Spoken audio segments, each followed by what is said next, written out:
இன்னைக்கு என்ன வீடியோஸ் பார்க்க போறோம்னா பெண்களுடைய திருமண வயது என்ன மேடம் என்கிட்ட நிறைய பேர் இதே தான் கேட்டுட்டு இருக்கீங்க. பெண்களுடைய திருமண வயது 18 தான். ஓகேங்களா? அப்ப 21 சொல்லிட்டு இருக்காங்களே, 21 சொல்லிட்டு பார்லிமெண்ட்ல பேசிட்டு இருந்தாங்களே தவிர அதை இன்னும் சட்ட மசோதா ஏற்றல, இன்னும் பில் பாஸ் பண்ணல. ஸோ பெண்களுடைய திருமண வயது 18. அவ 18 வயசு கம்ப்ளீட் ஆனாலே அவ மேஜர் ஆயிடுறா. ஸோ அவ மேரேஜ் பண்ணிக்கிறதுக்கு அவ லீகலான ஒரு ஏஜ் லிமிட் அடையிறா.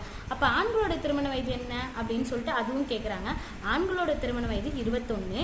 ஸோ ஒரு பெண் 18 வயசு கம்ப்ளீட் ஆகணும், ஒரு ஆண் 21 வயசு கம்ப்ளீட் ஆனாலே அவங்க லீகலா மேரேஜ் பண்ணிக்கலாம். சட்டப்பூர்வமா மேரேஜ் பண்ணிக்கிறதுக்கு அவங்களுக்கு ஃபுல் ரைட்ஸுமே இருக்கு. ஸோ இதுதான் ஏஜ் லிமிட்டு. நீங்க கம்மி ஏஜ்ல பிலோ 18 ஏஜ் இருந்தவங்கள கல்யாணம் பண்ணீங்க அப்படின்னா சைல்டு மேரேஜ்க்கு உங்களை அரெஸ்ட் பண்ணிடுவாங்க, உங்க மேல கேஸ் ஃபைல் பண்ணிடுவாங்க. ஸோ 18 ஏஜ் கம்ப்ளீட் ஆன பண்ண தான் நீங்க திருமணம் பண்ணணும்.